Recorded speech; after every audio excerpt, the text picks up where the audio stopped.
To make a point, VR is not the therapy. VR is a tool to be used in conjunction with the therapy, and the therapy is standard prolonged exposure therapy. So it's clear to make that distinction, because as a standalone, it's not the therapy. I see. It's just the tool being used in the therapy. In the therapy, which is rooted in rigorous psychological research and standard of care. My name is Dr. Paul Greenfield. I am a licensed clinical health psychologist, and I've been practicing here in the North Shore for 33 years.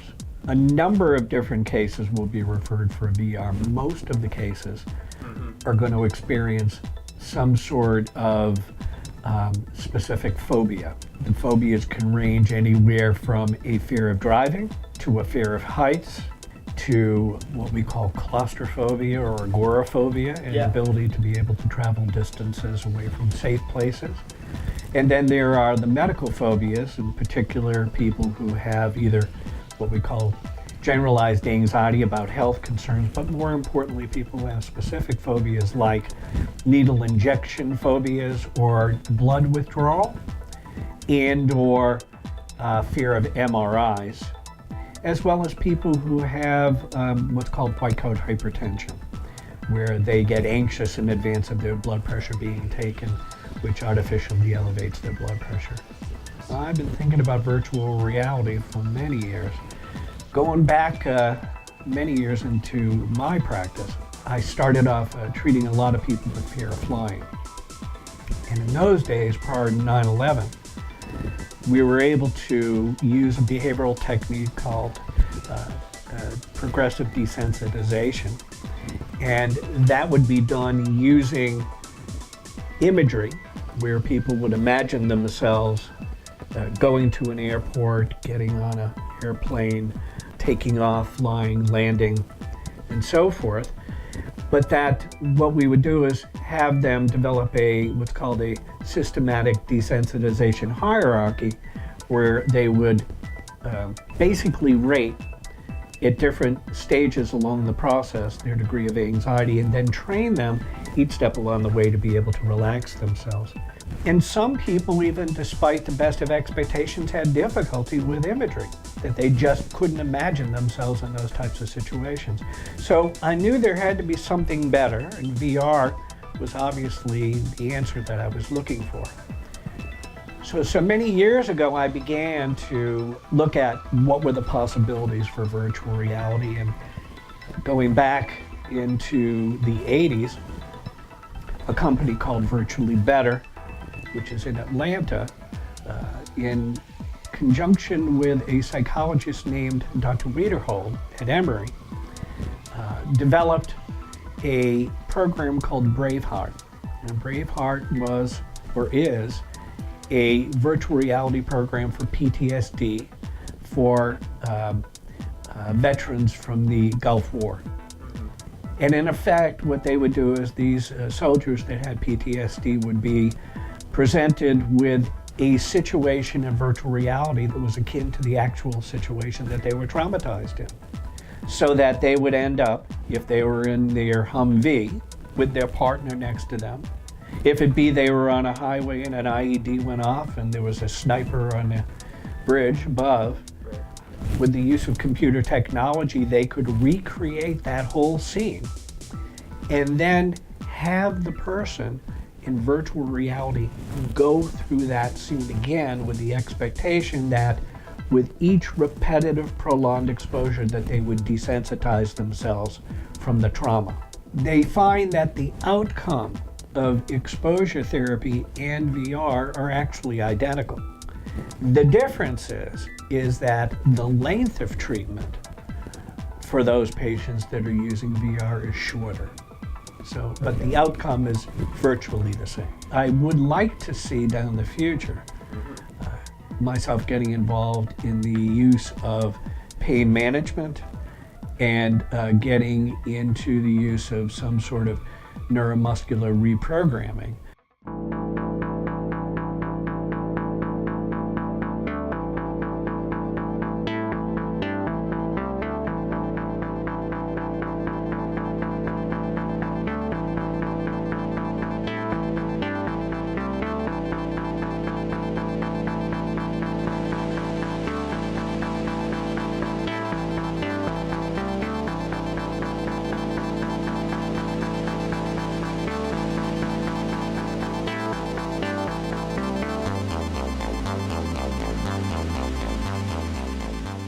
We believe that our mission as a community media arts center is to provide accessibility to the community around media, technology, and arts. Hi, I'm Kathy Bisbee. I'm the Executive Director at Brookline Interactive Group, and I'm co-founder and director of the Public VR Lab.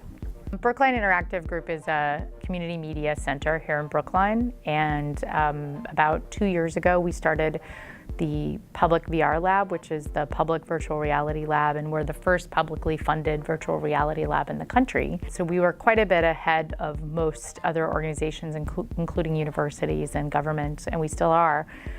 So we're creating both a local, national, and now international movement to support the accessibility and content creation in the public interest in VR. So really, accessibility in the VR space is something that we're really trying to champion. We've created VR content for the last 2 years. So we started with augmented reality. So we created a project with Marathon Moments. So for the Boston Marathon, we created augmented reality stories that you can actually all along the marathon route, you can read stories, kind of like Pokemon Go. You can actually check out a story in augmented reality about that particular runner. We also did that last January with the Women's March in DC and in Boston, so people could actually click on, they could actually be walking down the street at the National Mall in Washington, DC, and they could actually read stories, 75 stories about people who had gone to the Women's March. So that was some of the first projects that we started, and then we partnered with the Boston Globe this summer and fall, and we launched 3 immersive stories that we first initially trained their production team, and then created these 3 stories with them at Tufts Medical School, at the dental school there, at the Boston Children's Hospital in their trauma unit, and also at the National Emerging Infectious Diseases Lab, where we did a story about Ebola, including going through the chemical shower with the 360 camera. So we worked with the Boston Globe Stat News team to create these 3 stories, and then we launched them at Hub Week here in Boston and saw about 1,200 people come through our little shipping container that we had set up.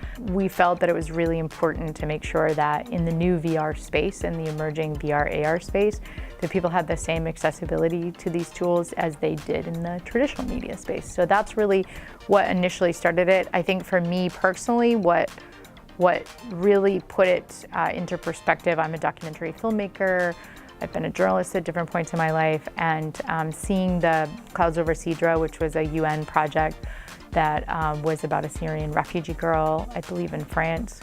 Seeing that story in 360 inside of a VR headset was so impactful on me personally that instead of thinking about VR as a game or gaming, I was able to really see the storytelling capacity and the potential of virtual reality. And to me, if we're not bringing the most emerging media tools to our communities, or we're not really doing our job as community media arts centers. So we need to be showing people, here's the next storytelling medium for the future, and here's how we can train you to make sure that you have access to the equipment, to the skills that you need, and that you can create content in the community's interest. we were working on a customized VR experience for the UN Environmental Assembly. And it was a customized experience around global air pollution.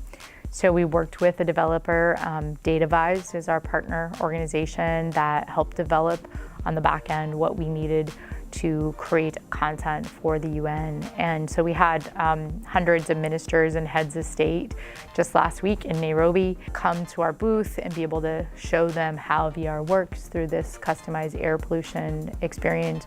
And then additionally, we showed them a few other experiences, one by Stanford on ocean acidification and another one on just an experience under the ocean.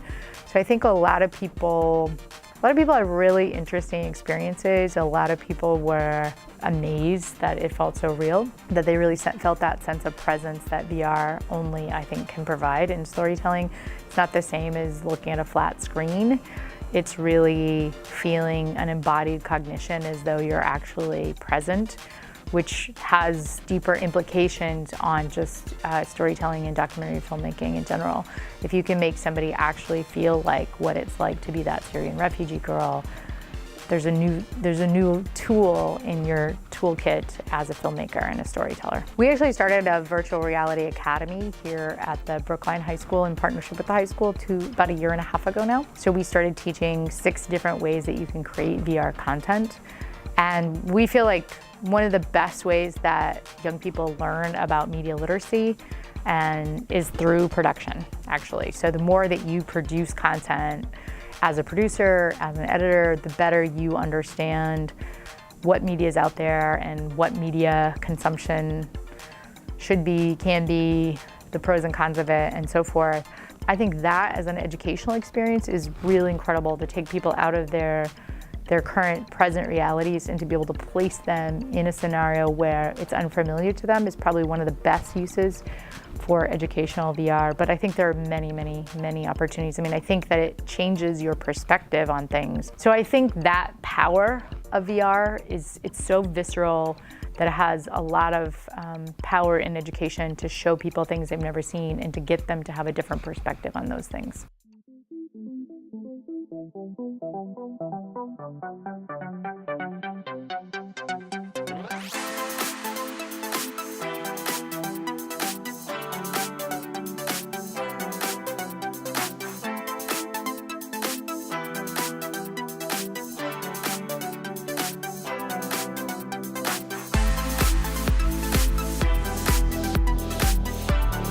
There are many other, I think, possibilities that could be down the road in terms of the use of VR, not just for standard behavioral, but for relaxation, for recreation, for